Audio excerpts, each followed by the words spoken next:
여러분 안녕하십니까? 10월 11일 금요일입니다. 박명석입니다. 최근까지의 미국 증시, S&P 500, 다우지수 사상 최고치 랠리를 연일 달리고 있는 그 강세를 설명할 때 빠지지 않는 단어가 하나 있죠. 바로 골디락스라는 단어인데요. 쉽게 말하면 그렇게 뜨겁지도 않고 차갑지도 않은 뜨뜻미지근한 상태를 얘기를 합니다. 물가는 좀 안정되고요. 경기도 역시나 안정적으로 조금씩 상승하는 그런 그림을, 사실 어떻게 보면 굉장히 꿈 같은 그림인데 그 그림을 그려가면서 미국 증시가 연일 최고치를 경신해 왔었죠. 그런데 간밤에 나왔던 지표들이 그 결과를 조금 거꾸로 뒤집는 결과들이 많이 나왔습니다. 그러면서 뉴욕 증시가 살짝 쉬어가는 흐름을 보였는데요. 왜 흐름에 역행했는데도 불구하고 사실 크게 빠지진 않았거든요. 그 배경들 한번 브리핑 뉴욕으로 먼저 풀어보도록 하겠습니다. 자, 일단 간밤에 뉴욕 증시 마감 상황 보시는 것처럼 3대 지수 모두 하락으로 마감을 했습니다. 다우지수와 나스닥 지수 그리고 S&P 500 지수 모두 하락으로 마감이 됐고요. 말씀드렸던 것처럼 낙폭이 그렇게 크지는 않죠. 대부분 약보합권에서 마무리가 됐습니다. CPI가 발표됐고요. 주간 실업수당 청구 건수가 발표됐는데 다 시장이 원하는 골디락스의 거꾸로 나오는 결과가 나오기는 했습니다만 그래도 다 여기저기 사정이 좀 있다고 합니다. 그 배경들 잠시 후에 풀어보고요. 그리고 간밤에 있었던 큰 이벤트 중에 하나가 AMD의 신규 AI 칩 공개 이벤트였습니다. 엔비디아의 블랙웰을 따라잡기 위해서 MI350 시리즈를 공개했는데요. 그런데 아쉽지만 주가는 4% 급락해버렸고요. 엔비디아는 오히려 올랐습니다. 여기에서 뜻하는 의미를 잠시 후에 특징주에서 또 한 번 더 알아보도록 하겠습니다. 그리고 테슬라 이제는 정말 카운트다운이죠.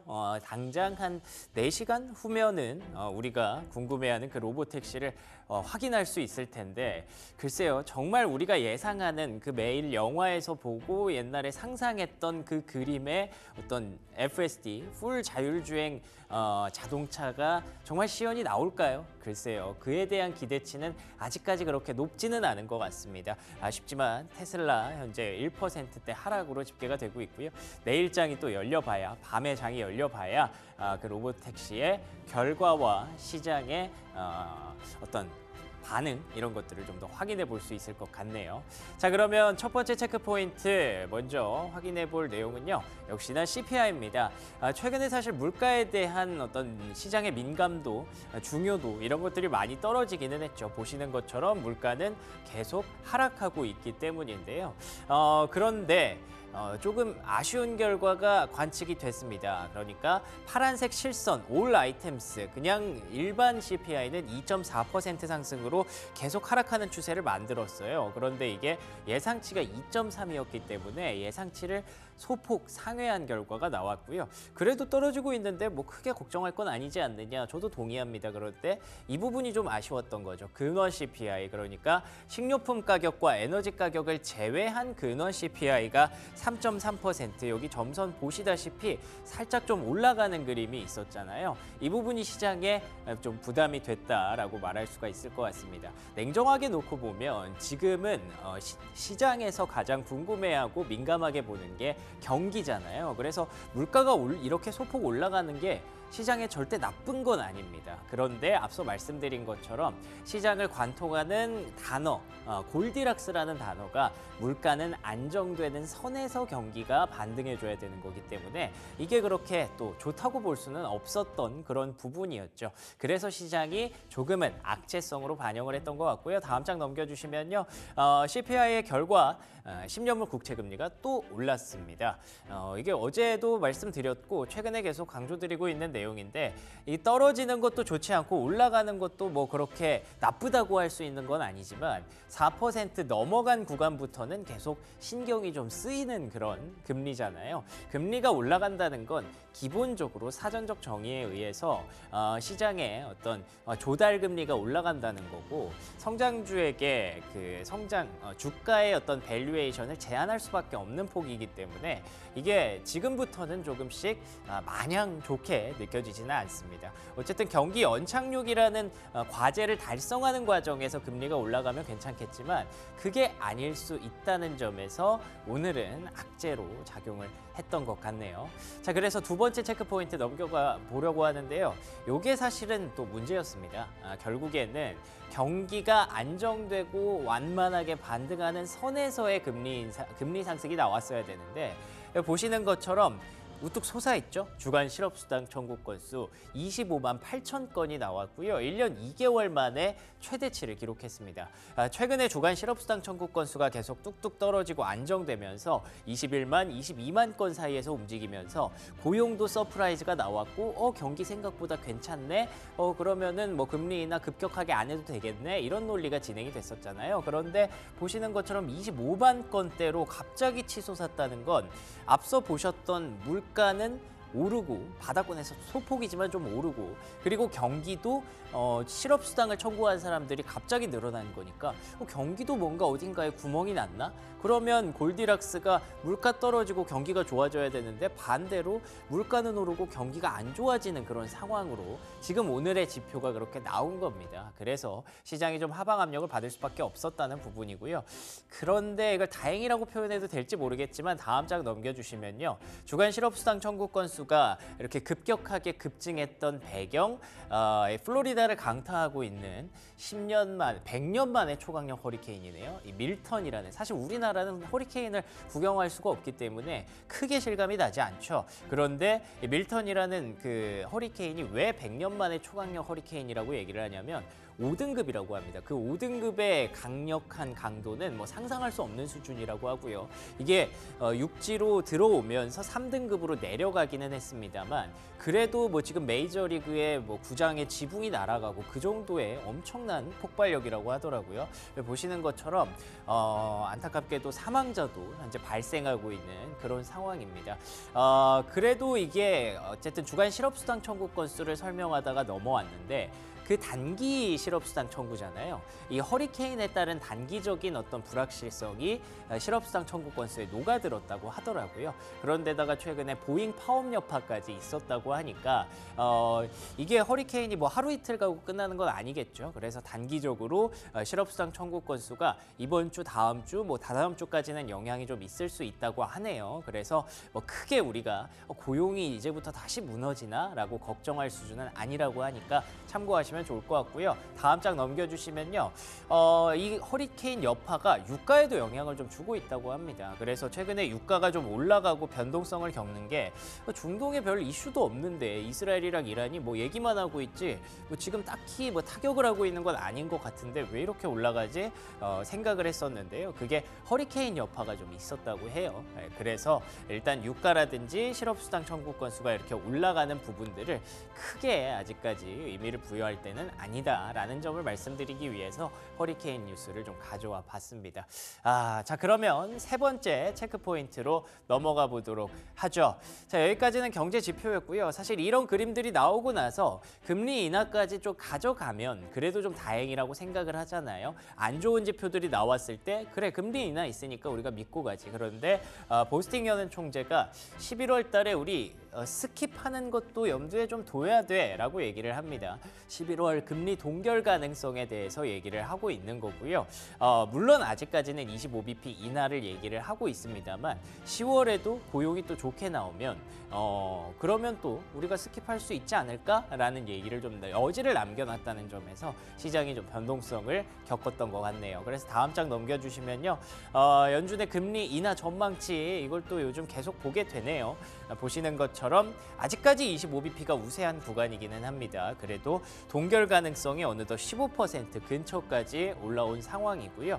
앞으로도 계속 이 얘기를 할 수밖에 없을 것 같아요. 그러니까 물가의 어떤 불확실성 그리고 유가와 주간 실업수당 청구 건수 뭐 이런 얘기들 고용과 관련된 얘기들 허리케인이 또 들어왔다는 점에서 변동성이 추가가 되는 거고요. 중동에서 계속 이슈가 나올 거라는 점에서 우리가 좀 걱정해야 되는 거리들이 하나씩 또 다시 늘어나고 있는 구간이거든요. 그 구간 안에서 물가와 고용 그리고 금리 간의 어떤 줄다리기가 좀 지속될 것으로 보이는데 방향은 틀린 건 아니잖아요. 계속 말씀드리지만. 근데 그 속도가 좀 제어되고 제한될 수 있다는 점에서 계속 조금은 불편하게 매크로 변수는 좀 남아 있을 것 같습니다.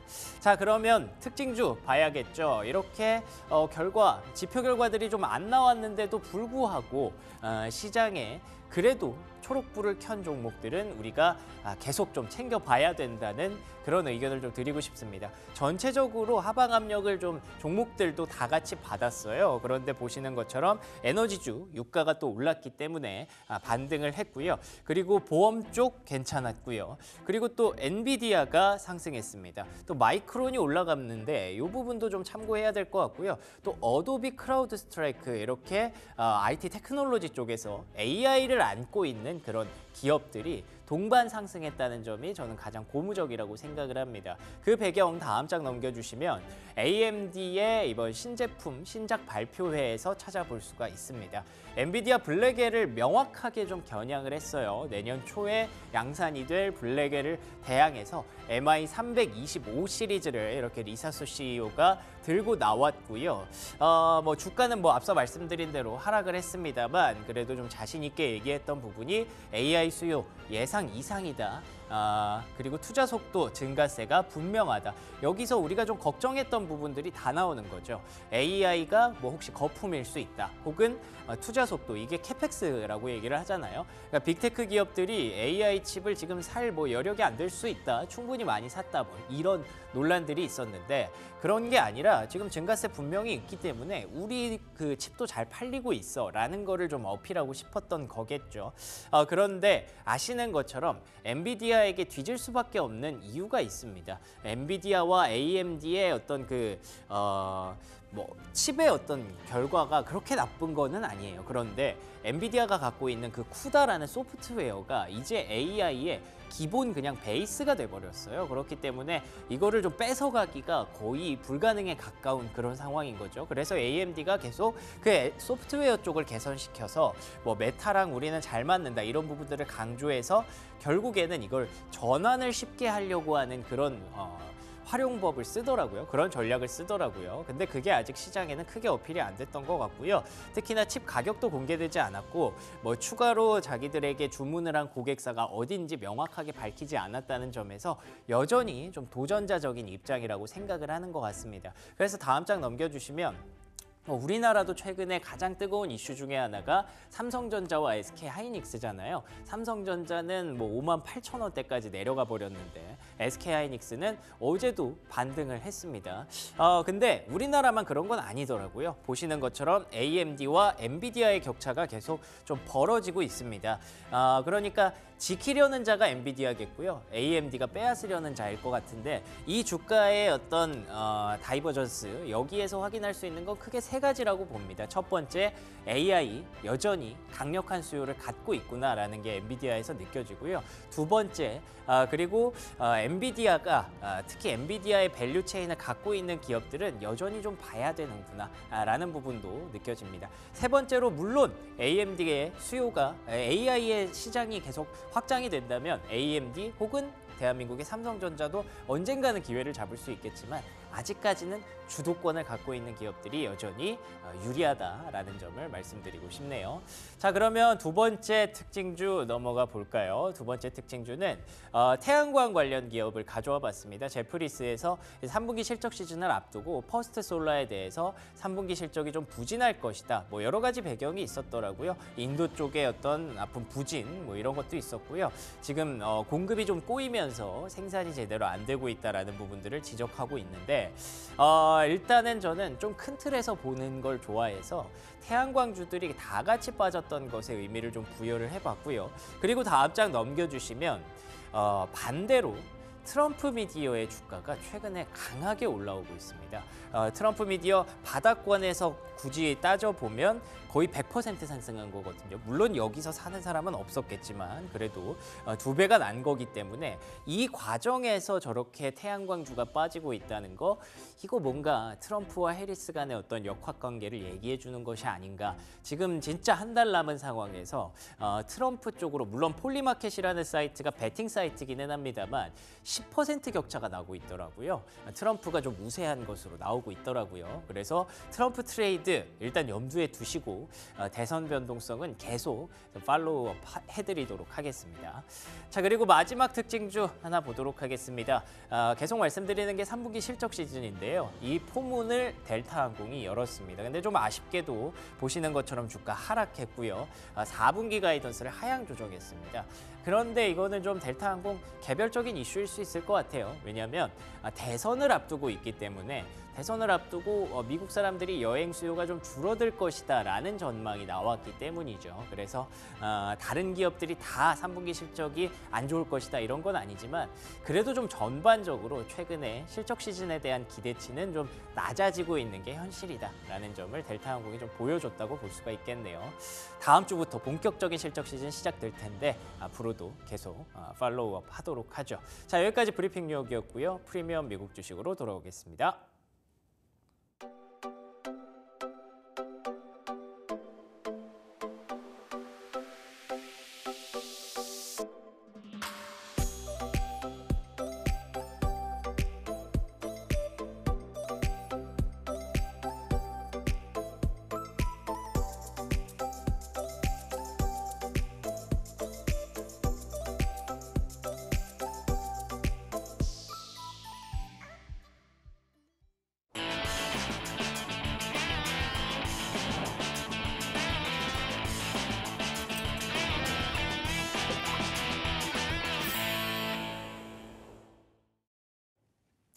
네, 글로벌 증시 마감 흐름 정리해보고요. 국내 증시 전망 이어갑니다. 오늘은 금요일 헤르메스 스탁 하창환 본부장 나오셨습니다. 안녕하십니까? 네, 안녕하십니까? 네, 반갑습니다.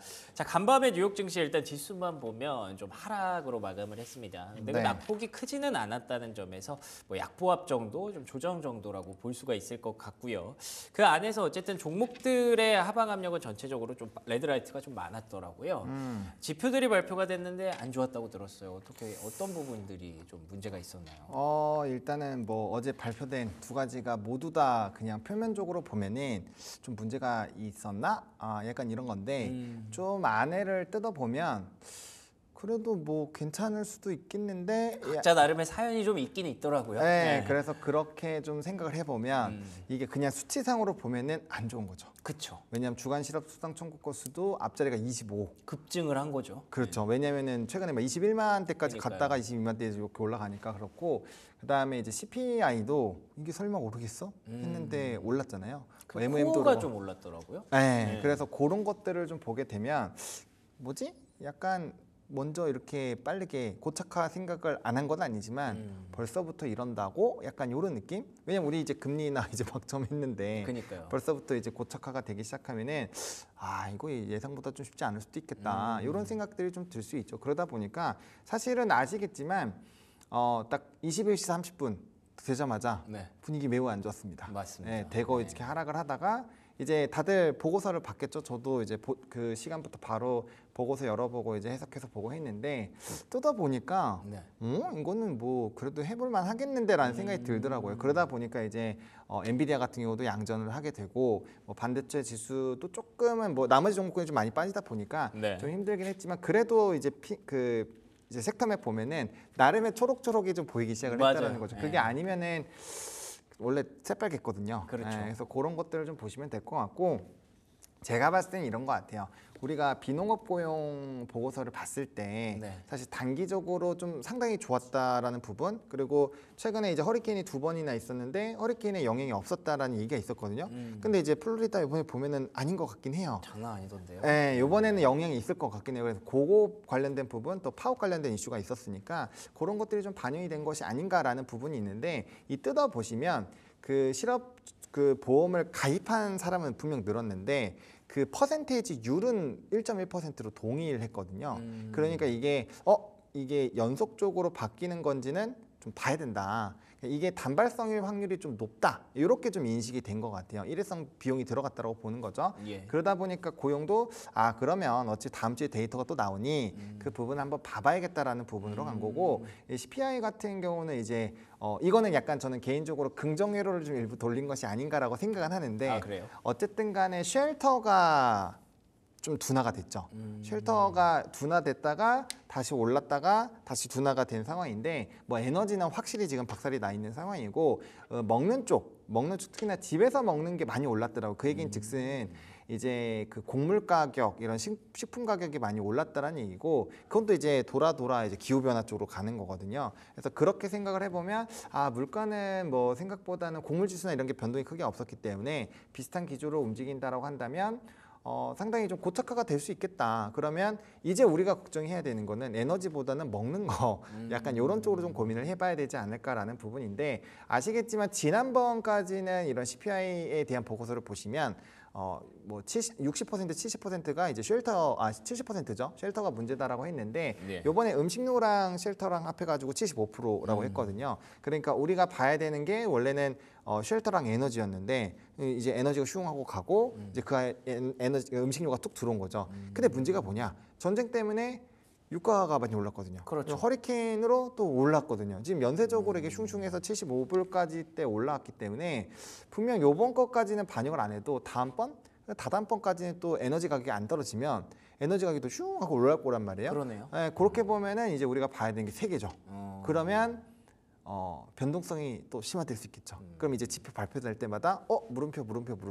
그러면은 왜 이렇게 저는 혼조라고 생각을 했냐면 여러 가지 뜯어보면 뭐 다음번에 음식이 또 오르겠어 약간 이렇게 생각할 수도 있어요. 기저라는 게 있으니까. 근데 우리가 뭐 최근에 비노 고용 그다음에 애틀랜타 GDP도 이제 3.2까지 올라왔거든요. 예. 그런 것들을 다 보면 분위기가 굉장히 좋았는데 신경을 좀 안 써도 될 것 같지. 그리고 마치 이번 주 CPI, PPI는 그냥 무난하게 지나가겠지 했는데 이게 또 신경을 써야 되는 상황으로 되니까 그런 부분에다가 오늘 또 채권 4주일물이랑 8주일물 국채 입찰도 뭐 단기는 크게 변동은 없었지만 이제 30년물 같은 경우는 4.0대에서 4.3대로 국채 수익률이 훅 올랐어요. 그러니까 그런 거 보면은 채권이 이제 실제로 구매한 게 그렇게 올랐기 때문에 이 얘기인즉슨 금리 인하에 대한 왜냐면 채권 가격과 수익률은 반대니까 그쵸. 채권 가격이 지금 올라갈 거에 대해서 배팅을 안 한다라는 얘기거든요. 그러네요. 그러니까 수익률이 올라가는 걸 보면은 이거 금리 인하에 대한 부분이 좀 쉽지 않겠다라는 생각이 들고 거기에다가 회의록을 보시면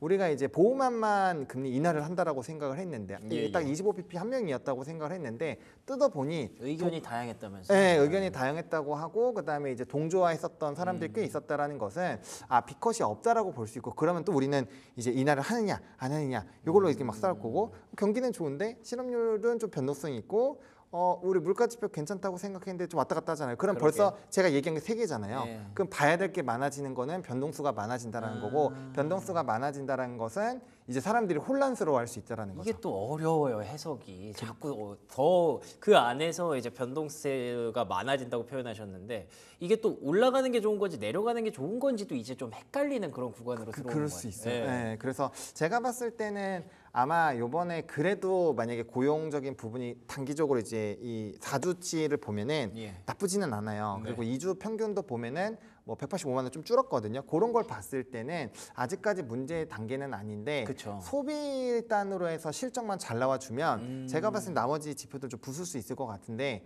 이제 실적이 좀 애매하게 나오면 그때부터는 이제 완전한 혼란 속으로 이제 빠지는 거죠. 그러면 그렇군요. 1분기 그러니까 왜냐하면 4분기 소비 시즌의 실적이 잘 나와줘야 1분기 때 좀 수요가 부진해도 4분기 때 많이 샀잖아 괜찮아 이렇게 갈 수 있는데 만약에 1분기 이게 4분기가 좋지 않으면 1분기 때도 이제 막 물음표 막 줄 거란 말이에요. 네네. 항상 그랬던 것처럼 그러면 또 단기적으로 우리가 연말 랠리 또 신년 랠리를 기대하고 있었던 그 시점에서의 모멘텀이 좀 달라질 수 있기 때문에 기대감이 또 꺾일 수 있구나. 네, 그래버리면은 좀 올라온 거에서 또 차익 얘기가 나올 수 있어서 그런 것들을 좀 고민을 해봐야 되지 않을까. 그래서 그런 것들이 좀 오늘 시장에 녹아들인 거 아닌가 이렇게 생각을 하고 있습니다. 그러네요.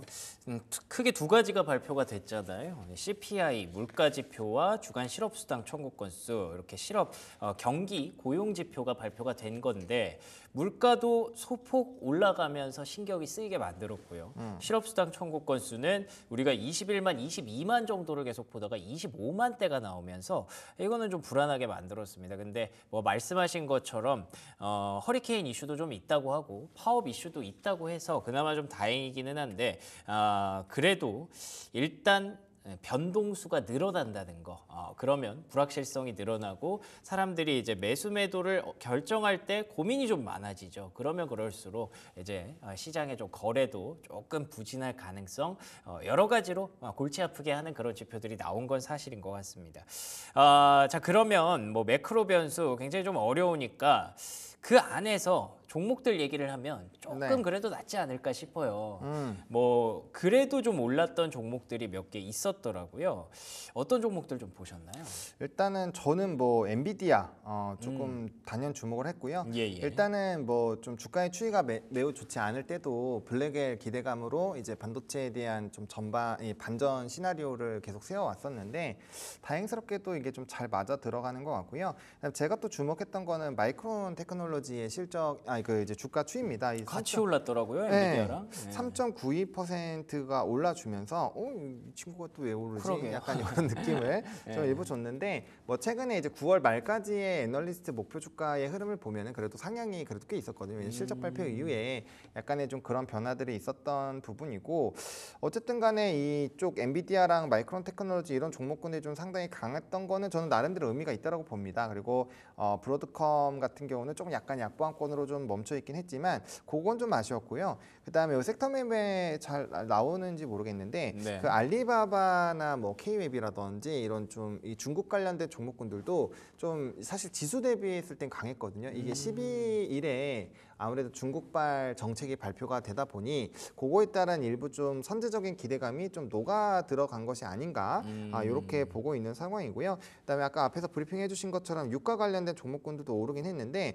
사실 조금 애매하긴 해요. 왜냐면 실시간 뭐 WTI 선물 같은 경우 3% 이상씩 올라갔는데 뭐 엑슨모빌이라든지 쉐브론이라든지 전부 다 1% 이하로 올랐기 때문에 이게 왜 이렇게 안 오르지? 그러면은 사실은 이거는 지정학적 리스크보다는 허리케인 여파로 에너지 수요가 늘어나야 되는데 그러니까 전력적인 부분이 상당히 타격이 있었고 그럼 그걸 대체할 만한 뭔가가 필요하잖아요. 네. 거기서 석유나 가스에 대한 이런 수요도가 많이 높아지는 쪽으로 그냥 넘어간 것 같아요. 그래서 단기 수요 확장에 따른 그런 반영이 됐다라고 좀 보면 될 것 같고 항공주들 같은 경우도 요즘에 좀 엇갈리는 상황들이 나오는데 뭐 델타항공 같은 경우는 이제 뭐 시장 예상치를 밑돈 뭐 실적도 그렇고 여행에 대한 수요 둔화 뭐 이런 얘기들이 좀 나오면서 일부 좀 조정이 나왔다라는 거 뭐 그렇게 보시면 될 것 같습니다. 그리고 테슬라 같은 경우는 뭐 좀 이렇게 왔다 갔다 계속 해가지고 그렇죠. 확실히 이벤트가 이제 또 오픈이 확실하게 되고 이제 결과치에 따른 반응이 나와야 되기 때문에 조금은 그런 부분들의 변화도 체크를 해보셔야 되지 않을까 이렇게 생각을 하고 있습니다. 좋습니다. 아무래도 내일 그러니까 오늘 밤에는 테슬라를 아마 주목하게 될 것 같은데요. 그래도 간밤에는 엔비디아와 마이크론 반도체가 역시나 시장의 가장 중심에 좀 있었다라고 볼 수 있을 것 같고요. 매크로 얘기 다시 조금 돌아와서 간단하게 그러면 정리를 해보면 일단 간밤의 지표는 안 좋았습니다만 그걸 가지고 뭐 방향이 크게 무너졌다라는 거는 절대 얘기할 수 없잖아요. 그렇죠. 그럼 오늘 밤에 또 생산자 물가지수도 발표가 될 거고 시장에서 궁금한 건 그래서 도대체 또 다음번에는 금리 인하를 얼마나 할 것이냐 뭐 이 부분이 좀 궁금해하는 것 같은데 그것도 뭐 지금 크게 뭐 동결로 갑자기 시나리오를 바꿔야 되거나 그런 건 아니겠죠.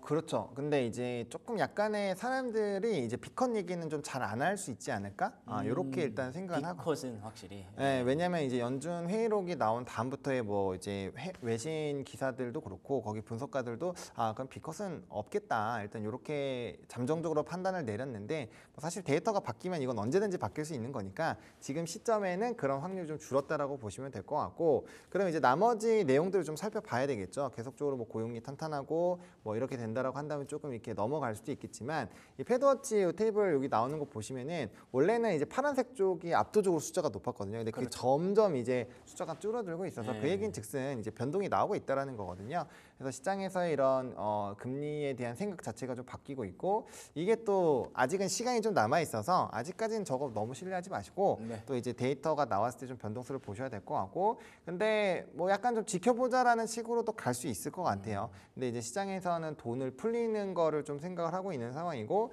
어쨌든 GDP라든지 이런 것들이 데이터가 좋은 상황이고 뭐 고용만 좋다라고 한다면 그리고 현재 시점에서는 사실 좀 강하게 때려도 괜찮다고 생각을 하는 게 원달러 환율이 1350원대 위로 올라왔고 그다음에 엔 같은 경우 149까지 됐잖아요. 그러면 사실 캐리 트레이드는 지금 저 멀리 슝 갔다라고 보면 되는데 그런 관점에서 보면은 사실 미국이 조금 더 데이터 지표만 좋으면 미리 다 때려놓고 변동수를 아예 확 줄여놔도 괜찮을 것 같다라는 생각이 들어요. 그래서 저는 지금 시점에서는 이게 이제 물가에 대한 고착화가 어느 정도 지속이 되느냐, 그리고 거기에 따른 변동수를 어떻게 볼 것이냐, 이걸 좀 봐야 될 것 같고, CPI 데이터에서 사실 좀 강조가 안 된 거가 있기는 한데, 이 트랜스포테이션, 그러니까 이게 움직이는 거 있잖아요. 그 운송 쪽에 대한 부분이 지금 3개월 연속 많이 올랐어요. 그거랑 이제 차랑 트럭 관련된 이런 데이터들이 꽤 많이 올랐는데, 사실 그 폭은 음식보다 더 높아요.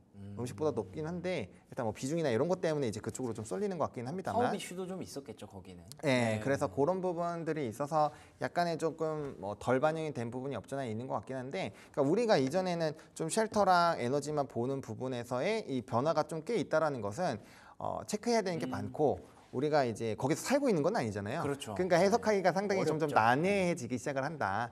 이렇게 보시면 될 것 같습니다. 알겠습니다. 말씀하신 대로 쉘터와 에너지 이런 것들을 보다가 이제 식료품을 또 계속 봐야 되는 상황, 그리고 또 운송 쪽의 물가는 뭐 단기적이라고 예상은 합니다만 확실하게 확신을 할 수 없기 때문에 그런 것들까지 염두에 두면서 이제 접근을 해야 된다. 점점 이게 방향성이 좀 애매해지니까 확실히 해석하기도 좀 어려워져서 본부장님의 어떤 해석이 앞으로도 더 많이 필요할 것 같네요.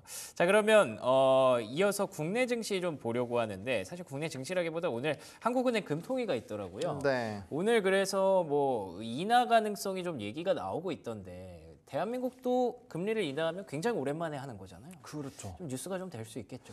아무래도 좀 집중도가 높아질 것 같은데 이제 지난번 것까지만 하더라도 동결이 되게 유력했거든요. 그러니까요. 근데 지금 채권 투자자들 같은 경우는 이제 한 60% 이상 인하를 이번에는 해야 되지 않겠는가, 그런 얘기가 나와서 사실 그 의사결정에 따라서 약간의 좀 뭐 수급적인 변동성이라든지 이런 것들이 나올 것 같아요. 그래서 일단은 뭐 사실 채권 전문가들이 좀 더 베팅하는 쪽으로 일반적으로는 가긴 하거든요. 그렇죠. 네, 그렇기 때문에 지금 시점에서는 인하가 될 확률이 조금 더 높다라고 생각을 하시고 시장에 대한 대응 전략을 자체를 세우는 게 저는 괜찮을 것 같고요. 어쨌든 이번에 인하하면 그 다음번에 또 이제 약간 좀 수그러들 확률이 높아서 결국엔 둘 중에 한 번을 할 것 같기는 한데 이번이냐 올해 다음이냐, 안에? 네. 이번이냐 다음이냐, 약간 요 거에 대한 의사결정이 좀 나오지 않을까, 일단 이렇게는 생각을 하고 있습니다. 그러면 만약에 올해 안에 좀 인하를 한다고 가정을 하면 국내 증시에도 좀 도움이 될까요? 어떻게 보세요?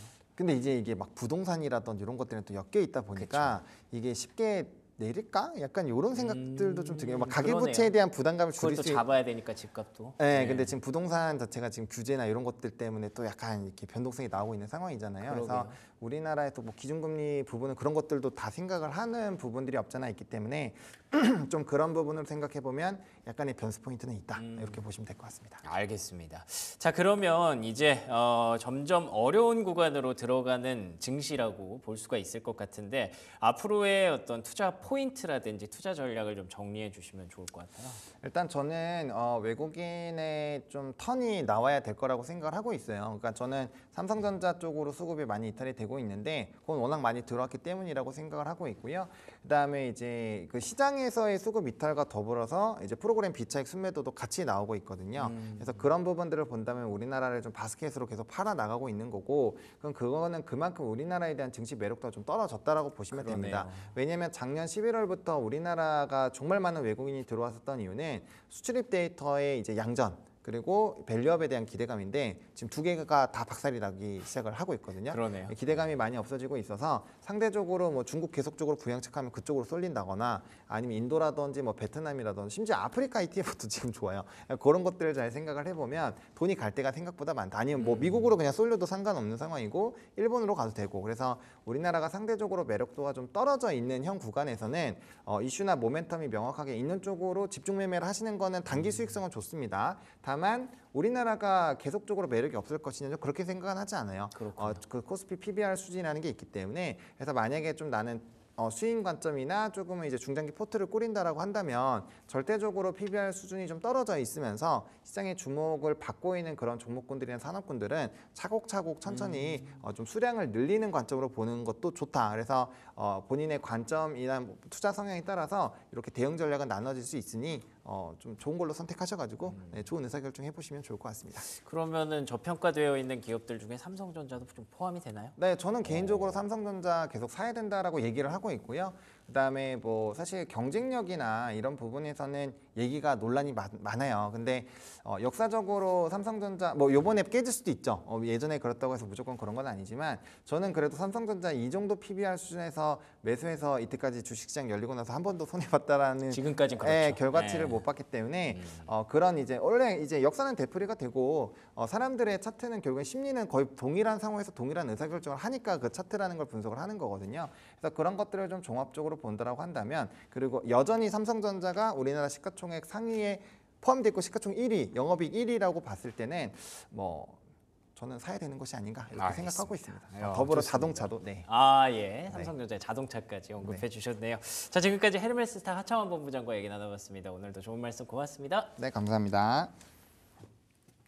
네, 그러면 국내 증시 전망 넘어가 보도록 할게요. 브리핑 서울 최인앵커와 함께합니다. 네, 브리핑 서울입니다. 이번 주 마지막 거래일 금요일입니다. 간밤에 뉴욕 증시는 한 템포 쉬어가는 흐름을 보여줬는데요. 9월의 소비자 물가 지수가 예상치를 웃돌면서 인플레이션에 대한 그리고 연준 그 긴축에 대한 우려를 다시 한번 불태우는 그런 흐름이 아니었을까 싶은데 여기에다가 이스라엘이 다시 한번 헤즈볼라의 대대적인 공세를 펼치고 있다라는 그 보도도 있었고 지금 플로리다에 그 허리케인이 상륙을 한다고 하죠. 밀턴. 그렇다 보니 국제유가가 또 한 번의 급등을 보였습니다. 최근에 급등락이 굉장히 큰 그 변동성이 큰데요. 간밤에는 국제유가가 다시 한번 튀었다는 점 시장 안에 어떠한 요인으로 좀 작용이 될지 오늘장에서 체크해 봐야 되겠습니다. 자, 일단 목요일장 확인해 볼게요. 어제 중국 증시, 일본 증시, 홍콩 증시 정말 다 좋았습니다. 그리고 뉴욕 증시도 사상 최고치를 써 내려갔던 하루였었는데 국내 증시는 제대로 소외감을 느꼈죠. 코스피는 2600선 안착을 성공하진 못했습니다. 2599포인트, 코스닥은 775선에서 마무리가 됐는데요. 환율은 1350원대로 다시금 강하게 튀어 올라가서 안착을 했습니다. 그렇다 보니 외국인들의 자금이 이탈되지 않을까라는 우려가 있었지만 그래도 어제는 수급적인 측면에서 좋았습니다. 외국인들이 코스피 1200억 원 순매수했고요. 코스닥은 900억 원 순매도했습니다. 어제 시장이 SK 하이닉스만 봤을 때는 굉장히 좋았었거든요. 삼성전자는 오만전자로의 그 종가를 보여주면서 결국에는 마무리가 됐습니다만 SK 하이닉스 5% 가까이 올랐습니다. 장중에는 그 이상 보여주기도 했었고요. TSMC 호실적 어닝 서프라이즈였었는데요. 그만큼 AI 수요가 짱짱하다라는 걸 다시 한번 3분기 실적으로 확인을 시켜주면서 하이닉스 또한 강하게 힘을 받아갔습니다. 반면에 NC소프트 정말 힘든 길을 걸어가고 있는데 TL이라는 신작 게임이 글로벌리하게 흥행을 하고 있다라는 이슈가 있었지만 골드만삭스에서 매도 리포트를 내보였습니다. 투자 의견 중립에서 매도로 하향 조정했고 목표 주가도 17만 원까지 낮추면서 NC소프트가 8%의 급락을 보였고요. 그리고 조선주가 오늘도 올라와 있는데 어제도 조선주 체크를 해봤습니다. 최근에 원자재 랠리를 이어가면서 후판 가격의 상승, 조선주들의 마진 악화라는 쪽으로 좀 이어지면서 어느 정도의 그 하방 압력을 계속 받아갔었는데 어제 강하게 튀어 올라갔고요. 특히나 항아오션은 이슈가 있었습니다. 유럽 선주와 1조 6천억 원 규모의 컨테이너선 6척을 수주했다라는 소식까지 전해지면서 조선주 어제 전방위적으로 기자재까지 힘이 좋았고요. 히토류가 강하게 튀어 올라갔는데 미중 무역 분쟁이 있을 때마다 중국도 가만히 있지 않죠. 보복의 카드로 이번에도 히토류를 내보였습니다. 히토류가 정말 꼭 필요한 그러니까 전기차나 스마트폰에 필수적으로 들어가야만 하는 광물이라고 하는데 전 세계로 봤을 때 중국이 한 97%를 생산을 하고 있다고 합니다. 그러니까 이 중국이 히토류 가격을 올리게 된다면 전 세계적으로 그 가격적인 압박을 좀 받아갈 수밖에 없는 상황이겠죠. 국내 증시 안에서 관련주들의 움직임이 굉장히 컸었고요. 티플렉스가 17%로 대장의 역할을 해주는 모습이었습니다. 자, 그리고 비만 치료 관련주도 보셔야 되겠습니다. 또 한 번의 강한 상승, 어제 이어서 그제 이어서 또 어제도 연속적인 흐름 보여줬고요. 펩트론이 일라이릴로와 손을 잡았었죠. 연속적인 시세 뽐냈습니다. 어제도 20%의 추가적인 상승 보여줬고 대봉에르스나 대웅제약 순환매 돌고 있죠. 이 비만 치료 안에서도 좀 늦은 후발주자로 대웅제약이 거론되고 있는데요. 어제 5% 상승, 인벤티지랩도 4%의 상승을 보였습니다. 자, 어제 LG에너지솔루션 살펴보려고 하는데 최근에 사상 최고치를 갈아치웠었던 LG에너지솔루션 어제는 쉬었습니다. 3분기 실적이 나왔었는데요. 실적 선방을 했죠. 매출액이 6조 9천억 원이 나오면서 예상치 대비 한 7% 더 잘 나온 성적표를 받아 들었습니다. 환율의 하락과 그리고 테슬라양 출하가 감소한 점은 아쉬웠습니다만 자동차 전지 전 부문에 걸쳐서 출하량이 증가했다고 하고요. 특히나 ESS 성장이 두드러지죠. QOQ로 봤을 때 2배 이상 증가를 했다고 합니다. 같은 날 벤츠와 손을 잡았다라는 호재도 있었죠. 11년에 걸쳐서 지금 당장은 아니고요. 28년도부터 38년도까지 배터리 공급 계약 체결 공시가 떴고요. 46 시리즈 제품이 될 것으로 지금 추정됩니다. 26년에 완공 예정인 미국 애리조나 공장에서 생산을 할 거다라는 이야기까지 나와주고 있는 상황이고요. 반면에 GM에서는 LG 엔솔과의 합작 배터리사 이 얼티엄셀즈를 철수하겠다라는 소식도 좀 전해지면서 우려와 기대 사이에서 계속해서 움직여주고 있습니다. 어제 하루에만 8군데 증권사에서 LG에너지솔루션으로 리포트를 내보였는데요. 56만 원 목표가 상향 조정했던 리포트가 4군데가 있고요. 그리고 투자 의견 하향 조정한 다울투자증권도 있었습니다. 우려는 역시나 최근에 많이 올랐다라는 부분이겠죠. 단기적으로 강하게 튀어 올라가서 저점 대비 한 40% 가까이 올랐습니다. 우리도 궁금한 부분이 그건데요. 지금 자리에서 더 갈 수 있을지 아니면 단기적인 그 시세에는 지금 자리에서 좀 어느 정도 고점이 찍힌 것인가 잠시 후에 점검 받아보도록 하겠고요. 이어서 살펴보겠습니다. 티웨이항공 제2의 고려아연 될까 이렇게 키워드 달려 있는데요. 주가 상승의 공식 중에 하나가 또 경영권 분쟁 아니겠습니까? 티웨이항공 쪽으로 어제 이슈가 전해졌습니다. 소노 인터내셔널이 티웨이항공 경영권 확보를 본격적으로 나서고 있다라는 소식인데요. 지금 티웨이항공의 최대 주주 예림당과 이제 한 2.6%가량의 차이가 나는 상황이라고 합니다. 대명소노그룹 계속해서 이제 그 지금 프리미엄 전략을 쓰고 있다고 하는데 이번에 서준영 회장이 회장으로 올라오게 됐고요. 그때 내세웠던 게 프리미엄 전략, 고가권의 이제 리조트나 호텔 관련해서 영업을 하기 위해서 상대적으로 개인정보 수집이 용이한 항공사를 계열사로 편입을 하려는 목적으로 좀 풀이가 되고 있는 상황입니다. 티웨이 항공이 어제 변동성이 굉장히 컸었고요. 17%의 급등으로 마무리가 됐는데요. 지금 자리에서 어떻게 바라봐야 할지도 궁금해지는 구간입니다.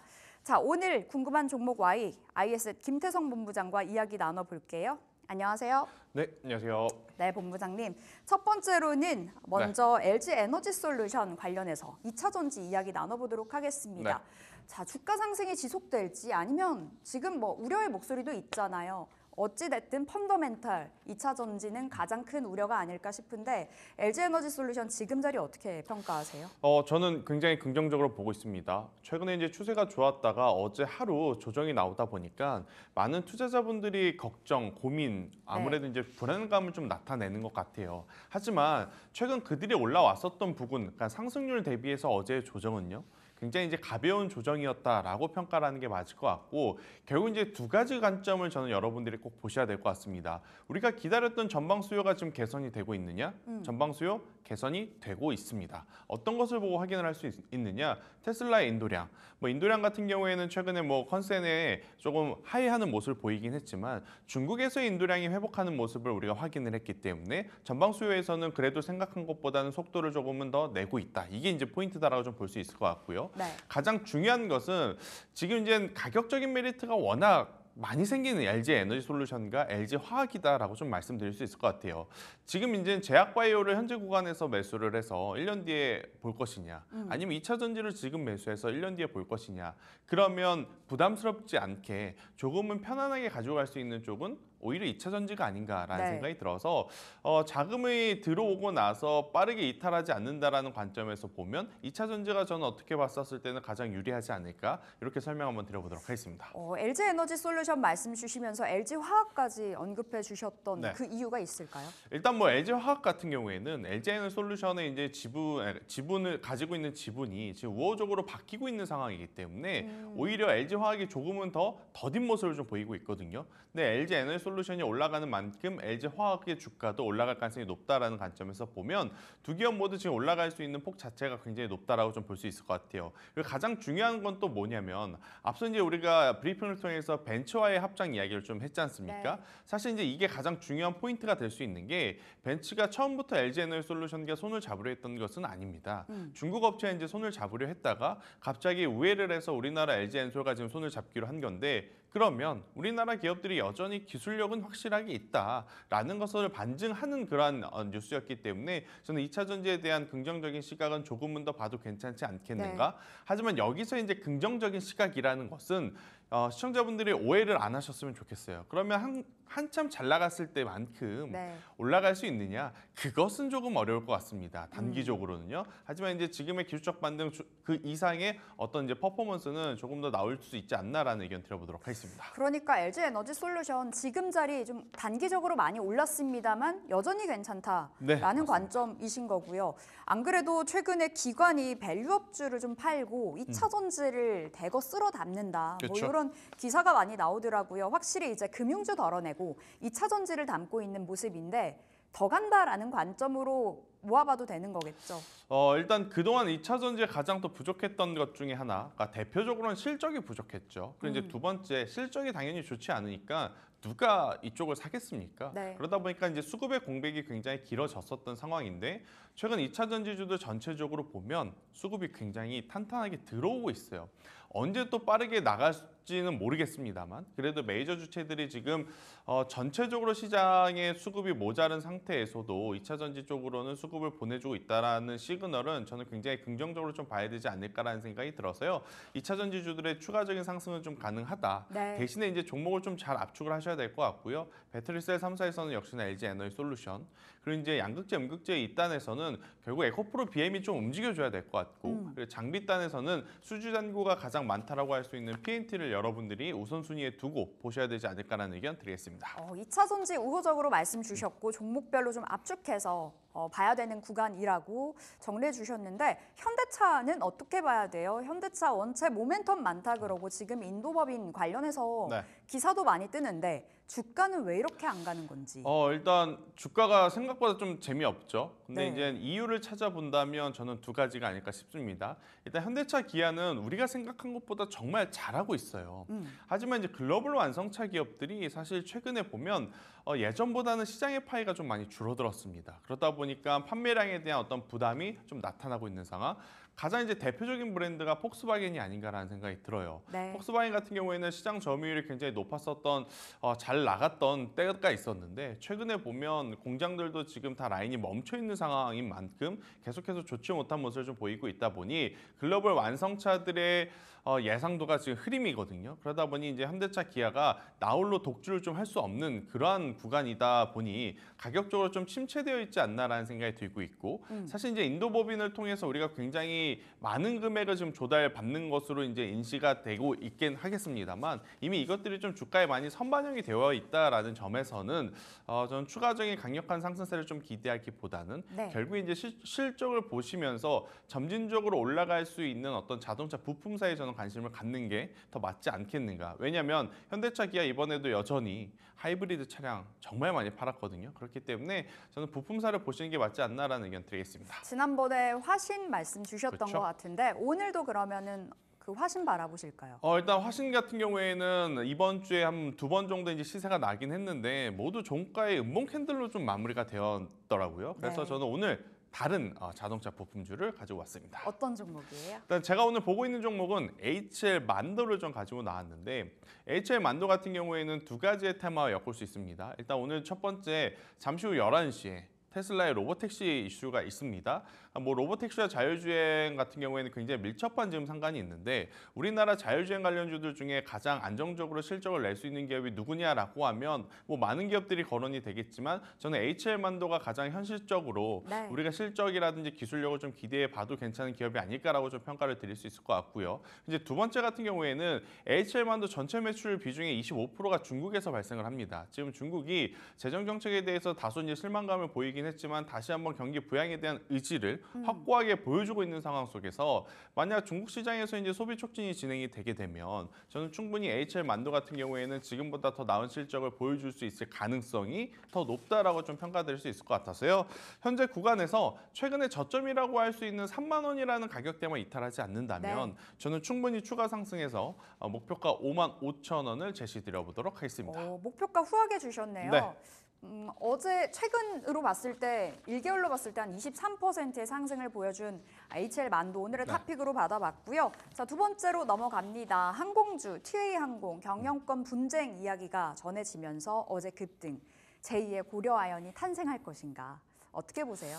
일단 고려아연과 사실 흐름은 비슷하지만 네. 안의 내용은 같다라고 좀 볼 수는 없어요. 하지만 경영권 분쟁이라고 하는 키워드를 가지고 주가가 조금은 더 탄력적으로 움직일 수 있는 요소들은 여전히 많이 남아있기 때문에 저는 충분히 여러분들이 좀 관심을 가져보셨으면 좋겠다라는 생각이 들고 있고요. 특히나 이제 티웨이항공 같은 경우에는 경영권 분쟁 이슈가 아니더라도 LCC 전체적으로 혹은 항공주 전체적으로 지금 성수기에 진입되어 있는 상황이거든요. 네. 그렇기 때문에 하반기 실적을 놓고 고려해 본다면 충분히 관심을 좀 가져볼 만한 섹터가 아닌가라는 의견 드려보도록 하겠습니다. 항공주 괜찮나요? 그럼 TA항공 말고도요? 저는 충분히 괜찮다라고 생각이 들어요. 왜냐하면 9월달 우리 많이 쉬었죠. 네. 10월달 우리도 많이 쉬었습니다. 그런데 우리만 쉬었는가? 중국도 많이 쉬었습니다. 일본도 많이 쉬었기 때문에 굉장히 많은 이 관광객 분들이 비행기를 좀 많이 타셨기에 그에 따른 실적에 대한 기대감은 충분히 높이 살 수 있다. 그런데 한 가지 변수는 유가인데 제가 이제 유가의 어떤 변수로 지목이 될 수 있는 부분을 중동의 지정학적 리스크로 생각을 했었거든요. 네. 어제 저녁만 하더라도.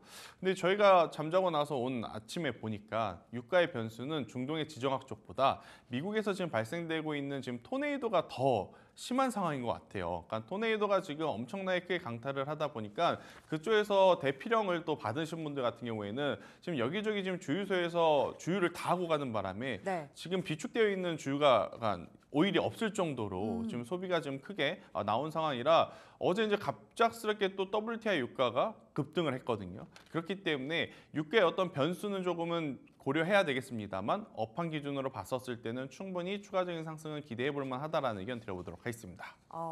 항공주 지금 자체 괜찮지만 이제 변수는 유가다. 그러면 그렇죠. 본부장님 유가 관련주 네. 최근에 이제 중동 분쟁이 커지면서 급등 많이 나왔었잖아요. 뭐 한국석유, 흥구석유 그리고 가스 관련주까지 확장해서도 볼 수 있는 자리예요. 일단 저는 조금은 더 보실 필요는 있을 것 같아요. 지금 이스라엘이 아직까지는 이렇다 할 움직임을 보여주고 있지는 않지만 간밤 또 뭐 그렇죠. 대대적 공세했다 뭐 이러더라고요. 계속해서 지금 조금은 분위기는 조성을 하고 있기 때문에 네. 한두 차례 움직일 수 있는 기회는 저는 남아있다 생각이 들고 있고 또 이제 벌써 시간이 다음 달이면 미 대선입니다. 또 이 미 대선을 앞두고 뭐 여러 가지 노이즈가 나올 가능성이 높기 때문에 소형 방산이라든지 앞서 이야기하셨던 흥구석유, 한국석유 이런 네. 쪽 이제 해상 운임과 관련된 쪽은 만약에 갖고 계시다면 일단은 저는 보유를 하시는 게 맞을 것 같고요. 만약에 이제 보유를 하고 계셨다가 한두 차례 이제 시세가 나오게 되면 너무 큰 욕심을 보이지 마시고 챙기자. 빠르게 대응을 하시는 게 가장 현실적으로 좋은 전략이 될 수 있다는 의견 드리겠습니다. 해운주도 똑같아요. 네, 맞습니다. 알겠습니다. 그럼 오늘의 탑픽은 어딜까요? 항공주 안에서요. 결국에는 지금 어제 엄청나게 큰 거래량이 터진 티웨이 항공을 저는 볼 수밖에 없다 생각이 들어요. 그러니까 앞서서도 이제 언급드렸지만 일단 이 경영권이라고 하는 이슈를 제외하고서도 업황이 지금 살아나고 있는 상황이었기 때문에 저는 충분히 관심을 가져볼 만하다. 그런데 지금 변동성이 굉장히 커질 수 있는 그 구간에 들어와서 목표가보다 여러분들이 손절가를 꼭 기억하셨으면 좋겠습니다. 제가 이제 손절가 3,400원, 어제 이제 저점을 이탈을 하게 되면 저는 손절을 하자라고 좀 강력하게 말씀을 드리고 싶고요. 현재 구간에서 시세 탄력이 나오게 되면 1차는 4,500원, 최종 목표가는 5,000원을 잡고 대응을 했을 시에는 좋은 결과 있을 수 있다라는 의견 드리겠습니다. 최종이 5,000원이고요. 1차로는 4,500원, 5,000원, 손절가는 꼭 챙기면서 그렇죠. 대응해보자. 3,400원. 어제의 저점을 네. 챙겨보도록 하겠습니다. 자, 이제 오늘장 전략. 오늘 이번 주 마지막 거래일이고 다음 주 준비해봐야 되잖아요. 네. 어떤 전략 가져가 볼까요? 오늘은 아마 전 세계 투자자들이 지금 이거 기다리고 있을 겁니다. 로보택시? 테슬라에서 나올 로보택시가 네. 우리가 생각한 것만큼의 어떤 기능을 가지고 있느냐, 이 부분에 따라서 이제 세론으로 작용이 될 거냐, 그러니까 실망감으로 작용이 될 거냐, 아니면 환호를 해줄 것이냐, 이 부분이 중요할 것 같아서요. 로보택시 발표 이후에 수급 방향을 확인을 하고 저는 베팅을 하시는 게 더 좋지 않을까라는 의견 드려보도록 하겠습니다. 일단은 기다려보자. 본부장님, 그럼 반도체 지금 자리 어떻게 보세요? 어제 삼성전자 결국 5만 원 선에서 그렇죠. 종가 만들어졌고 SK하이닉스는 장중에 5% 급등했잖아요. 하이닉스 그냥 20만 원 보면서 접근할까요? 일단 힘이 붙는 쪽은 하이닉스라서 단기적으로 좀 성과를 내시려면 HBM 쪽을 보시는 게 맞을 것 같고요. 대신에 이제 삼성전자는 저는 누가 뭐라 해도 매수할 만한 메리트는 지금 확실하게 생겼다. 가격적인 그렇죠. 부분이요? 하지만 최근에 급격하게 빠졌다 그래서 V자 반등을 논하기에는 삼성전자가 우리에게 해주는 것이 너무 없기에 삼성전자는 우리에게 HBM3 이 12단 이야기와 네. 파운드리에 대한 적자폭 개선의 방법을 좀 정확하게 얘기를 해줘야지만 V자 반등이 좀 나올 수 있기에 삼성전자는 매수 가능하나 시간이 좀 늘어질 수 있음을 인지를 하고 가셔야 된다라는 의견 드리겠습니다. 오히려 탄력 붙은 SK하이닉스가 그렇죠. 좀 더 강하게 움직일 가능성이 있고 계속해서 그 흐름 보여주고 있죠. 삼성전자 매수 가능하나 좀 답답할 수는 그렇죠. 있다로 좀 정리를 해보도록 하겠습니다. 자, 궁금한 종목 Y, ISS 김태성 본부장 함께했습니다. 말씀 고맙습니다.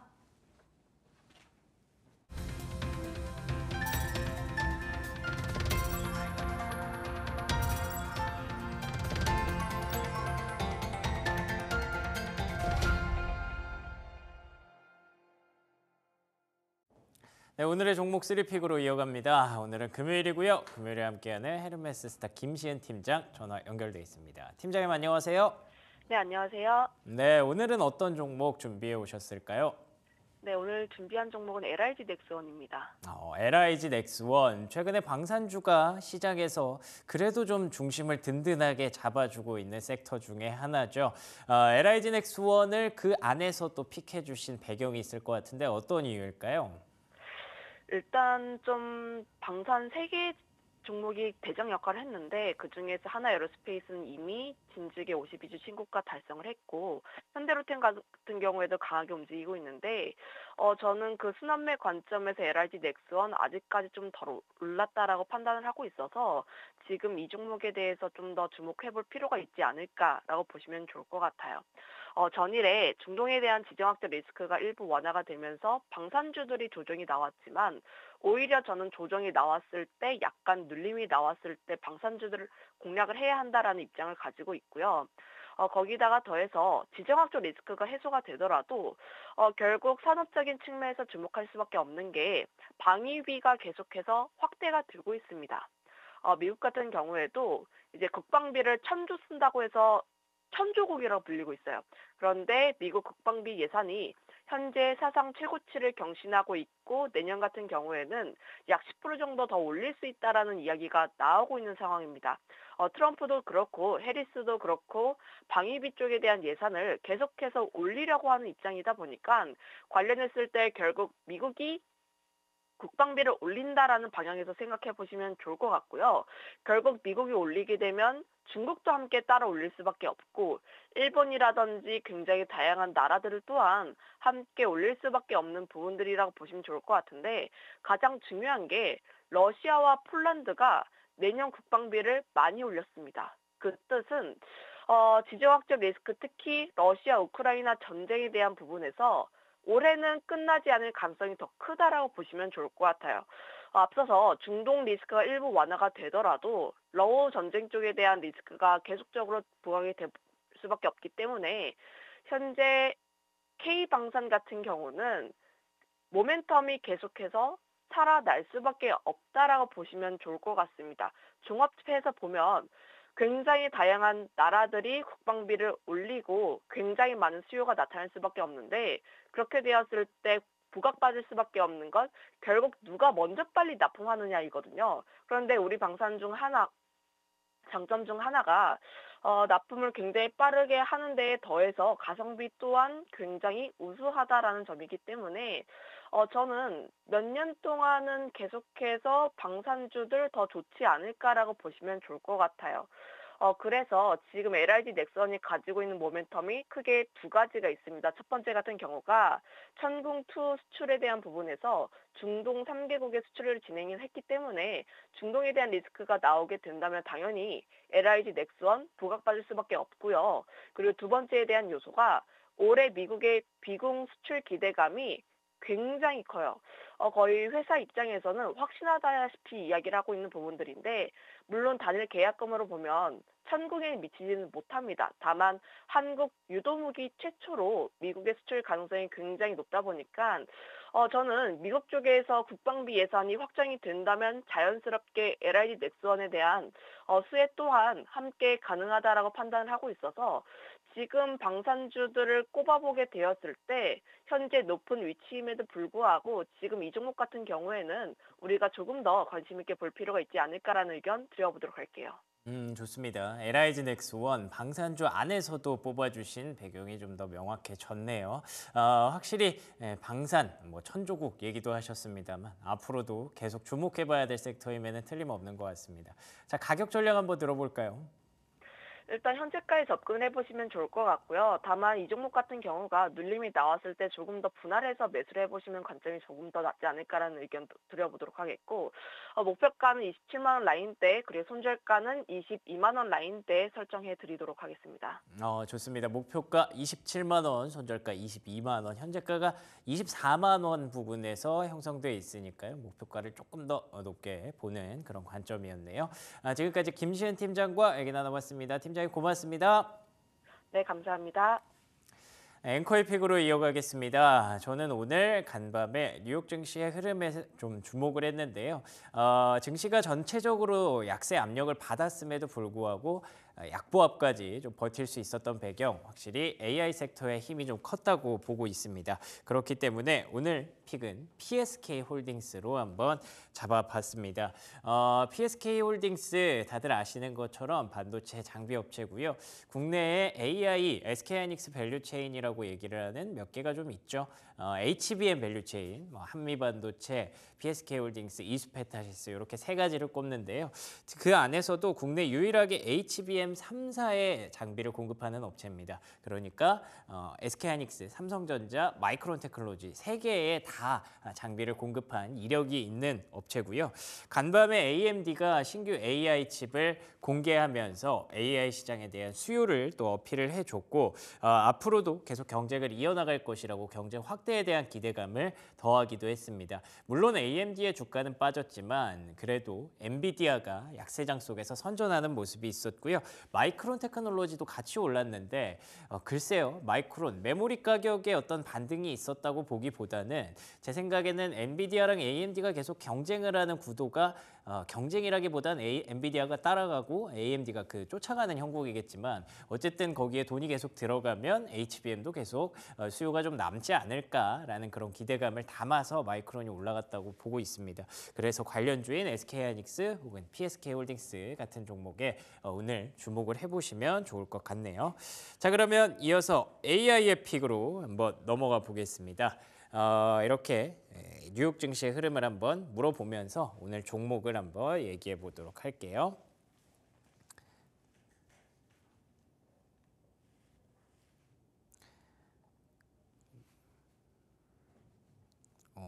이게 또 조금 바뀌었나요? 간밤에 뉴욕 증시가 CPI 상승과 주간 실업수당 청구 건수 증가로 인해서 하락했어. 그런데 엔비디아를 비롯한 AI 관련주들의 힘으로 인해서 지수의 낙폭은 제한되는 모습이었거든. 이럴 때 코스피에서 주목해 볼 만한, 사볼 만한 종목 한 종목만 알려줘.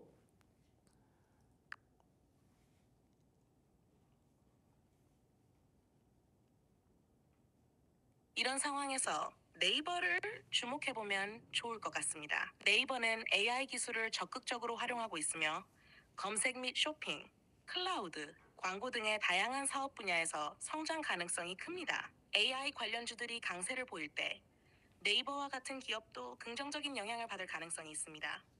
AI 기술의 네이버가 나올 거라고 생각 못 했는데 네이버가 그쵸. AI 하면 또 네이버를 빼놓을 수 없는 기업이죠. 최근에 주가가 조금씩 바닥권에서 올라오고 있던데 소프트웨어 쪽으로는 사실 흐름이 크게 넘어가지는 않는 모습이었습니다만 그래도 네이버가 선두에서 진두지휘를 한다면 LG 엔솔이 그랬던 것처럼 네이버가 또 소프트웨어 관련주들을 좀 끌고 올라갈 줄 수도 있지 않을까 기대해 보겠습니다. 자, 오늘의 3픽 LIG 넥스원, PSK홀딩스, 네이버로 정리하겠습니다. 조성우의 투자의 맛으로 이어갑니다.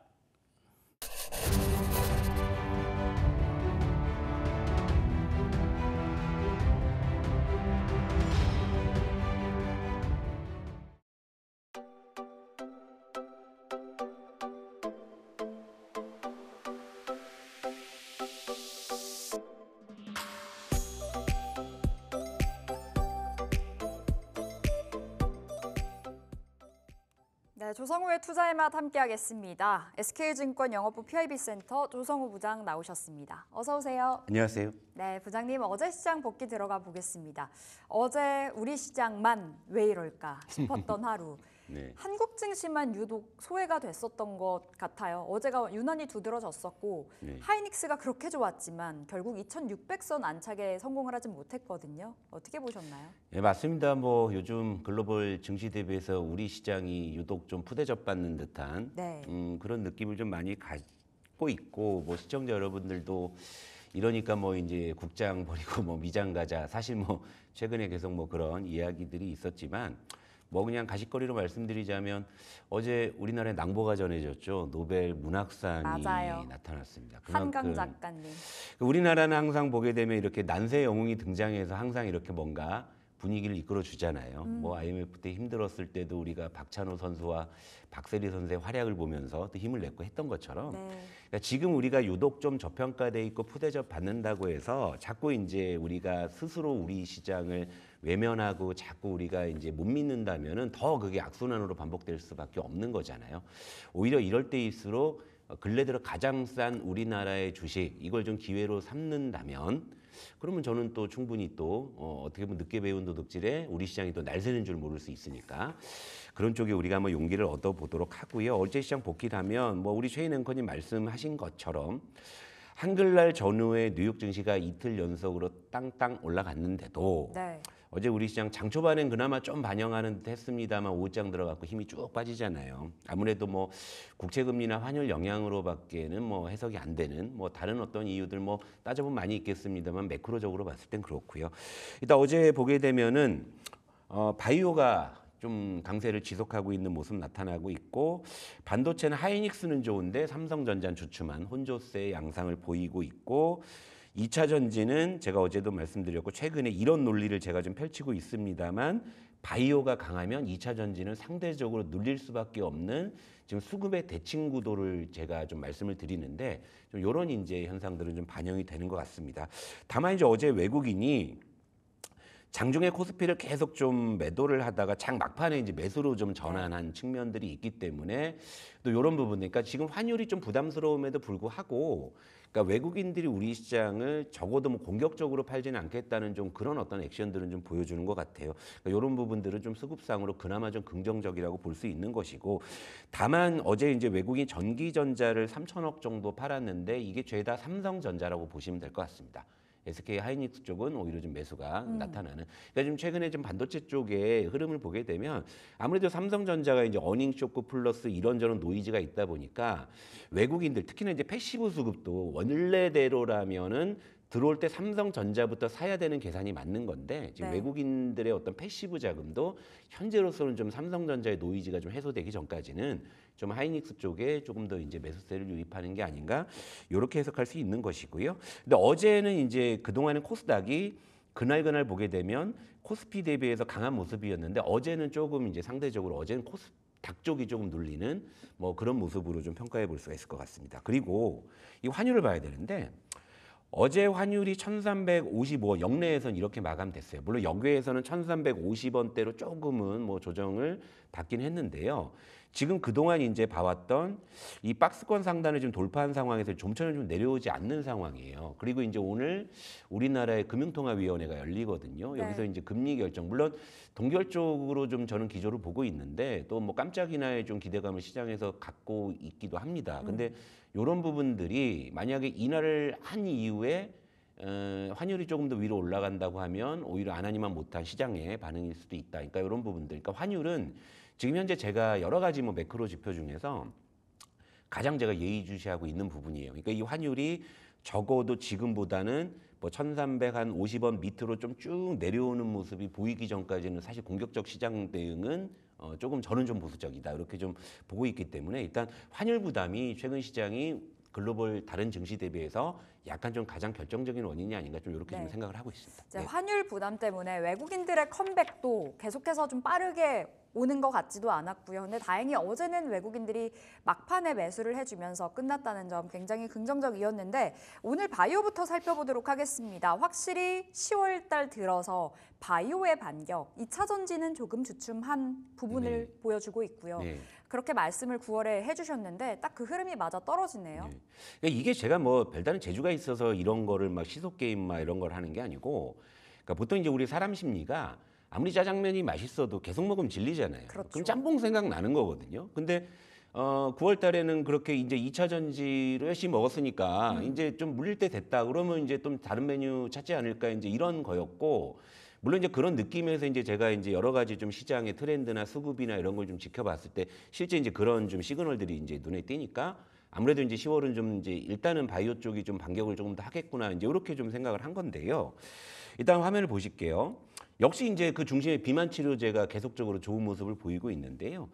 어제 이제 펩트론이 이제 다시금 또 이제 급등을 재개했죠. 장중에 21% 이제 급등을 하면서 다시금 이제 비만 치료제 쪽에 강하게 좀 연료를 불어 넣어주는 그런 모습이었고, 이 아래 종목은 이제 라파스입니다. 라파스도 그 동안에는 그렇게 이제 부각받지 못했던 종목이었는데 네. 어제 이제 장중에 굉장히 좀 강한 모습을 보이면서 일단 16% 정도 이제 급등을 하면서 이제 바이오가 동반 상승을 하고, 그리고 비만 치료제 쪽으로 좀 아무래도 수급이 집중이 되고 있는데, 참고로 라파스는 이게 대원제약하고 패치형 비만 치료제 같이 개발하고 있는 애거든요. 네. 그러니까 이제 라파스가 이런다면 대원제약은 조금 더 이제 올라갈 가능성들이 좀 높아지고 있다 이렇게 볼 수 있는데, 일단 10월에 현재 이제 그 반바지의 수익률 현황을 보게 되면 일단 좀 바이오 쪽이 좀 약진하는 게 이제 뚜렷하거든요. 그런 상황에서 지금 이제 바이오 쪽은 그 비만 치료제라는 간판이 좀 붙어 있기 때문에 지금 10월 보게 되면 코스피가 한 0.2% 정도 상승을 했고 2차 전지도 아직은 좀 탄력이 있어요. 그래서 0.5% 정도 상승을 했는데 이제 전기전자 반도체 쪽은 삼성전자가 아무래도 결정적이죠. 삼성전자의 부진 때문에 시장 승리를 하회하고 있는데, 지금 의약품이 지금 바이오가 지금 이제 거의 발군에 지금 이제 그 반바지 중에서의 10월 이제 수익률을 좀 보여주고 있다라는 것은 일단 좀 바이오 쪽이 이제 9월 달에 좀 조정을 받았다는 측면에서 본다고 하면, 그리고 2차 전지가 최근에 바이오가 올라오면서 상대적으로 탄력이 좀 약해졌다는 걸 네. 보면 일단 이 기세는 단기적으로는 일단 좀 이어질 수 있다라고 보기 때문에 바이오는 지금 시점에서는 뭐 긍정적인 시각으로 말씀드릴 수 있을 것 같습니다. 여전히 접근 가능하다 말씀 주셨고 이 안에서도 종목별로의 선별이 중요할 것 네. 같은데 앞서 설명 주셨던 펩트론 라파스는 예. 핵 매운맛 그렇죠. 실 것 예, 같고요. 지금 자리 여전히 다른 종목 괜찮은 거 있나요? 그러니까 바이오는 전체적으로 지금은 물 들어올 타이밍인데 이 종목별로는 이제 너무 맛이 달라요. 그렇죠. 뭐 간이 너무 다르고, 요 화면 보실게요. 자, 유한양행 보실까요? 장 초반에 급등을 했죠. 장 초반에 급등하다가 쭉 다시 그냥 도로 이제 토해내고 다시 쭉 올라오는데, 유한양행이 지금 현재 무려 시가총액이 12조짜리 종목이에요. 12조짜리 종목이 장중에 위아래로 거의 한 10% 가까운 그런 변동폭을 보여준다. 네. 이거 사실 핵 매운맛이죠. 이런 것들. 그러니까 우리가 알고 있는 일반적인 시가총액 10조짜리 종목의 장중 변동성이 바이오에선 나온다 이거예요. 바이오에선. 그러다 보니까 그 특유의 변동성을 우리가 주의해야 된다 이거죠. 그러니까 바이오는 정말 매매 잘하시는 분들은 이런 파동 너무 좋아하실 거예요. 그런데 그렇지 못하신 분들, 저는 항상 이제 그런 쪽에 전도 좀 중점을 두고 말씀을 드리지 않습니까? 그러니까 바이오가 물 들어올 때는 철저하게 우리가 가격 중심으로 접근하시는 게 좋다. 이런 이제 관점인데요. 그래서 이제 다시금 이제 종목적으로 가보게 되면 제가 어제 이제 비만 치료제 트리오 말씀드려서 이제 그 대웅제약, 한미약품 대원제약 말씀드렸는데 제가 어제 트레이딩으로는 대웅제약이 제일 좋아 보일 거라 말씀드렸잖아요. 어제 5% 상승 마감. 예, 그러니까 다시 이제 정고점에 붙잖아요. 물론 여기서 정고점 뚫고 나가면 트레이딩으로 기대 수익은 좀 더 올라갈 수 있습니다만 이걸 뚫고 나가게 되면 뭐가 확대될까요? 변동성이 확대되잖아요. 그러니까 예를 들면 어제 대웅제약을 접근하신 분들은 트레이딩 수익을 챙기셨겠지만 오늘은 이제 그 오른 만큼의 변동성을 우리가 핸디캡으로 안고서 싸워야 된다 이런 계산이잖아요. 네. 그럼 이제 대웅제약은 오늘은 트레이딩으로 제가 제시 안 해드린다 이거죠. 그러면 그 다음에 무엇이 있냐? 여전해요. 그냥 가격 관점에서. 예를 들면 대원제약. 아까 라파스가 올랐을 때 라파스가 대원제약하고 패치형 비만 치료제를 공동 개발하고 있는데 라파스는 급등했는데 대원제약은 안 간다. 그럼 대원제약은 안 되는 주식이냐? 그렇게 생각할 수 없는 거거든요. 후발주자로 갈 예, 가능성이 시장에서는 이런 거를 높아지죠. 분명히 찾아낼 것이고 네. 여기에 수급이 들어올 것이라는 거죠. 그러니까 대원제약 같은 경우는요. 단순하게 생각하시면 돼요. 자, 바이오 상하 변동성 굉장히 크잖아요. 지금 대원제약의 이 가격대는요. 전 이런 생각이 들어요. 그냥 안 오르면 횡보, 오르면 급등 이런 걸 노려볼 수 있는 거잖아요. 그러니까 대원제약 여전히 전 좋아 보이고요. 또 한미약품 같은 경우에도 어제도 이제 장중에 좀 제법 상승 시도가 나왔잖아요. 그러니까 이런 부분들 주목해 보시면서요. 이 비만 치료제 모멘텀이 조금 더 확대되면 물론 펩트론이 뭐 더 급등할 수도 있지만 이미 변동성이 원체 크기 때문에 그런다면 오히려 이런 쪽에서 훨씬 더 이제 키 맞추기의 관점에서 본다면 후속 시세가 나올 가능성이 크다라는 관점에서 말씀을 드리도록 하겠습니다. 네, 대원제약, 한미약품 그리고 어제 플러스로 대웅제약까지 말씀 주셨는데 어제 5% 급등으로 마무리가 돼서 이제는 이 두 종목으로 말씀드려 보겠습니다. 꼭 체크해 보시기 바라겠고요. 어제 시장 안에서 또 눈에 띄었던 것은 항공주, 네, 네. TA 항공이 날아갔잖아요. 네. 경영권 분쟁 키워드 안고 강했는데 예, 맞아요. 네. 네, 더 갈까요? 아, 글쎄요. 뭐 TV가 더 갈지보다도 일단 항공주 전반에 대해서 한번 좀 이참에 한번 리뷰를 해보자라는 측면에서 일단 화면을 보실게요. 어제 저도 항공주가 왜 이렇게 뜰까? 지금 환율도 올랐겠다. 유가도 지금 다시 올랐겠다. 그렇죠. 항공주가 오를 일이 없는데 하면서 보니까 어제 이제 티웨이 항공이 장중에 24% 급등을 했고요. 아시아나항공도 어제 장중에 7% 좀 급등을 하는 이런 모습이었기 때문에 항공주가 왜 오르지? 뭐 갑자기 뭐 중국에서 그들이 몰려오나? 처음엔 그렇게 생각을 했는데 알고 보니까 이제 티웨이 항공도 최근에 이제 고려 아이언이나 영풍 정밀처럼 경영권 분쟁이 이제 격화될 조짐을 이제 보이고 있다라는 거죠. 그러니까 일단은 요 그림을 또 한번 보시면 대명 선호 시즌 여러분 그러니까 대명 리조트 잘 아시잖아요. 그렇죠. 뭐 유명한 리조트죠.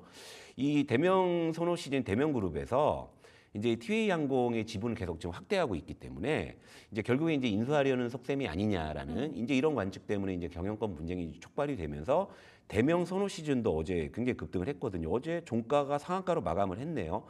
어제 이제 대명 선호 시즌 이런 모습이었고 그리고 예림당 그러니까 티웨이 그 이제 항공 쪽에 이제 주주로 이제 참여하고 있는 예림당 같은 경우에도 어제 이제 상한가를 갔는데 지금 양측의 지금 이제 지분율 격차가 줄어들고 있기 때문에 이제 고려아이언과 영풍정밀의 우리 경영권 분쟁 이슈를 불과 얼마 전에 우리 지켜봤잖아요. 그렇죠. 그러다 보니까 난 저거 놓쳤는데 또 없나 싶을 때 딱 떠오른 거죠. 그러다 보니까 이제 이쪽에 좀 수급이 강하게 몰려온 게 아닌가 이런 건데 어제 이제 항공주의 상승은 그래도 항공주 이제 본연의 모멘텀이 아닌 개별 이슈로 좀 올랐기 때문에 일단 좀 가십성으로 좀 봐야 되지 않느냐. 좀 일단은 좀 어제의 상승을 좀 그렇게 좀 평가를 하고 있습니다. 네. 지금 당장에 그럼 항공주를 접근하기엔 좀 무리가 있다고도 봐야 되겠네요. 근데 이런 건 있어요. 어제 아시아나항공 그럼 이제 왜 얘가 뜬금없이 같이 급등을 했을까? 이런 부분이죠. 그러니까 결국에 이제 그 어떤 최근에 T 항공의 어떤 인수 관련한 이슈가 항공주 전반에 분명히 좀 수급적으로 온기를 불어넣어주고 있는 것만큼은 분명하죠. 어제 그래서 항공주가 대체로 좋았잖아요. 근데 또 어제 항공주가 좋으니까 또 이제 다시 뭐 여행주나 소비주 쪽으로 이것이 이제 전이가 되는 부분이거든요. 그러니까 시장은 어느 쪽이 부풀어 오르게 되면 이제 당연히 지금 풍선 효과라고 해가지고 이제 다른 쪽에서 이제 다시금 이제 이렇게 후속 이제 그 어떤 기회를 노리는 그런 수급들이 잇따라 이제 그 작용을 하기 마련이죠. 그러니까 아까 말씀드린 바이오 쪽에서도 제가 이제 그런 어떤 현상을 제가 좀 이제 체크를 하면서 상대적으로 가격 메리트가 있는 쪽을 제가 말씀을 드리잖아요. 그렇다면 항공주 쪽은 이렇게 이제 뭐 경영권 분쟁 이슈를 할지언정 이쪽으로 수급이 몰려든다고 했을 때는 그러면 지금 티웨이 항공이나 대명 선호 시즌을 이제 뭐 쫓아간다는 그런 개념보다는요. 항공주 전반을 살펴볼 필요가 있는데 일단 3분기 어닝 시즌이잖아요. 네. 어닝 시즌에서 주요 이제 항공주의 영업이익 추정치도 한번 보자고요. 일단 요점부터 말씀을 드리면 대한항공 계열 쪽이 좀 그 실적 개선폭이 굉장히 좀 뚜렷하게 나타나고 있어요. 대한항공이 3분기 영업이익을 보게 되면 전년비, 전분기비 동시에 좀 증가하는 모습이고 나머지 이제 제주항공이나 TA항공 쪽은 작년에 안 좋았는데 이제 이번 분기는 흑자전을 하는 쪽이에요. 그러니까 항공주 쪽도 이제 분기 기준으로는 좀 실적이 이제 돌아서는 그런 개선 기준 확인이 됐기 때문에 수급이 들어왔을 때 저런 부분을 좀 아전인수한다면은 그러면 오히려 지금 원달러 환율이 치솟아 있고 유가가 좀 올라 있는 상황. 그러니까 전혀 항공주 쪽에 모멘텀이 없다라고 판단할 때가 오히려 저가 매수의 기회가 아닌가. 이런 좀 생각을 좀 가져볼 수가 있을 것 같습니다. 좀 실적도 나오는 것 같아서요. 네. 그렇다면 지금 항공주 접근 가능한 종목을 꼽아온다면요? 예, 물론 이제 여러분들은 뭐 TA 항공이 더 가냐 이런 쪽에 관심이 많으시겠지만 전체적인 이제 분위기를 봤을 때는 요 화면을 보시게 되면요. 네. 저는 오히려 딱 보면서 얘가 괜찮아 보인다 싶은 게 진에어입니다. 진에어. 진에요. 진에어는 아시다시피 이제 대한항공의 자회사이기도 하고요. 오히려 지금 항공주의 3분기 이익 추정치를 보게 되면 가장 실적 개선세가 좀 뚜렷한 이런 종목인데 3분기 영업이익이 전년비 30% 가까이 증가할 것으로 보이고 전분기 대비해서도 물론 기저효과가 있겠습니다만 무려 이제 457% 정도 증가할 것으로 전망이 되기 때문에요. 일단 항공주 내에서는 지금 가장 좀 이익 개선세 가장 뚜렷한 그런 종목인데 차트를 보시게 되면 주가는 바닥에서 좀 기고 있다. 이런 부분이기 때문에 현 구간에서는 일단은 뭐 진에어를 좀 최선호주로 좀 제시해 드리는 쪽으로 좀 말씀을 드려보도록 하겠습니다. 진에어 받아봤습니다. 지금 자리 TUA 항공은 너무 올랐죠. 모멘텀 플레이 말고 진에어 어느 정도 슴슴한 가격대에서 유가가 그리고 환율이 안정이 된다면 튀어 올라갈 수 있는 종목 꼽아주셨습니다. 우리 부장님께서 히토류 관련주 봐야 된다. 우리 기억나시죠? 네, 며칠 이번 주 전이었어요. 초였죠. 네. 월요일, 화요일 이랬던 것 같은데 히토류 이제 뜰 때 됐다 했는데 네. 어제 히토류 관련주들이 급등을 했습니다. 네. 어떻게 보셨나요? 이런 게 기분이 좋아요. 그러니까 아무도 안 거들떠볼 때 네, 말씀을 드렸는데 그게 머지않아 시세가 딱 나면 그게 진짜 저는 그 맛에 방송을 하는 것 같아요. 그러니까 시청자 여러분들도 얘가 이걸 왜 사? 뭐 이러실 수도 있잖아요. 네. 그런데 히토류 관련주가 어제 일제히 급등을 했는데 일단은 좀 점검을 해볼게요. 유니온 머티리얼즈가 어제 장중에 13% 상승이 나왔고 아래는 동국 RNS가 장중에 이제 9% 상승이 나왔는데 일단은 제가 히토류 쪽을 봐야 된다는 이유는 미국의 중국 대리기의 연장선상에서 중국이 막고만 있을 거냐 반격에 나설 것이다 그랬을 때 가장 유력하게 들고 나오는 카드가 바로 히토류라는 말씀을 드렸는데 근데 어제 급등의 배경은 아직은 중국에서 공식적으로 그런 어떤 이 발표가 나온 건 아니에요. 네. 그런데 어제 관련 뉴스 하나가 긍정적인 게 떴어요. 어떤 뉴스가 떴냐면 최근에 중국에서 히토류 공급망을 통제하고 있기 때문에 히토류 가격이 올라가고 있다. 뭔가 군불대는 느낌이죠. 이러다 중국 정부에서 히토류 무슨 뭐 수출 금지 한번 딱 액션으로 하게 되면 튈 수 있는 거잖아요. 네. 근데 최근에 히토류 가격 동향을 보게 되면 최근 3개월 동안 올라오고 있었어요. 그런데 이게 아직 주가에 반영이 안 됐다가 뭔가 이제는 히토류 쪽에 수급이 들어오면서 뭘 하나 걸어야 되는데 일단 저게 걸린 거죠. 그럼 여기서 이제 후속적으로 이제 중국에서 뭔가 이제 액션으로 한 번 정도 그런 이슈가 이제 불거진다면 슈팅이 한번 나오겠구나. 이렇게 좀 평가할 수가 좀 있을 것 같습니다. 네. 히토류 관련주 그럼 어제 들썩였는데 여전히 괜찮나요? 순한 맛인가요? 일단은 주초에 제가 아무나 사도 괜찮은 너무 슴슴할 때는 그때는 이제 그랬었죠. 근데 지금은 어제 좀 거래가 실렸기 때문에 변동성이 좀 생겼잖아요. 이러다 보니까 그때랑 지금은 조금 접근 전략이 다르죠. 그러니까 주 초반에는 제가 말씀드렸죠. 그냥 대충 사놓고 그냥 기다리시면 올라올 때 파시면 된다라는 관점인데 어제 일단 거래가 일제히 좀 실렸기 때문에 변동성이 좀 생기거든요. 이러면 좀 분할 매수를 하셔야 되겠죠, 아무래도. 근데 저는 이제 후속으로 뭔가 좀 이슈가 있을 거라는 생각이 좀 강하게 들거든요. 그러니까 여전히 좀 진입은 괜찮다고 보는데, 근데 이전보다는 조금 매매에 조금 익숙하신 분들 쪽에서 좀 비중은 뭐 최소 이제 한 5% 이내 정도, 뭐 이 정도 해서 그냥 소액 비중 담아 놓으시고요.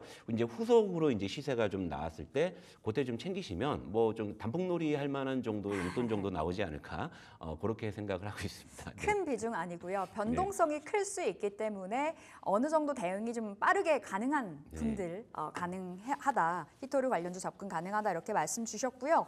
자 이제 오늘장 전략 들어가 보겠습니다. 어떻게 챙겨볼까요? 그러니까 간밤에 이제 뉴욕 증시를 보게 되면 CPI가 좀 올랐어요. 그런데 이제 신규 실업수당 청구 건수가 또 확 늘어가지고 약간 상반된 금리 관련해서는 상반된 이슈거든요. 그러니까 CPI가 올라가게 되면 그러니까 금리 내리기가 쉽지 않은데 또 실업수당 청구 건수가 확 늘어나니까 이건 한번 더 내려야 되나? 그러니까 이제 뉴욕 증시가 그런 어떤 관망 심리에 조금 약세로 마감을 했죠. 그러니까 약간 시장이 울렁이는 거죠. 그 울렁일 때 시장이 좀 불확실성이 있을 때 뭐가 움직일까요? 바이오가 역시 오늘도 힘을 받을 가능성이 높아 보이고 좀 가십적으로 본다면 어제 뉴욕 증시에서 유독 눈에 띄었던 섹터가요. 일단 뭐 몽고DB, 뭐 G스케일러 그리고 크라우드 스트라이크 같은 보안 AI 소프트웨어 관련주도 일제히 좀 급등을 했거든요. 네. 근데 아까 이제 AI 픽에서도 네이버를 좀 거론을 하더라고요.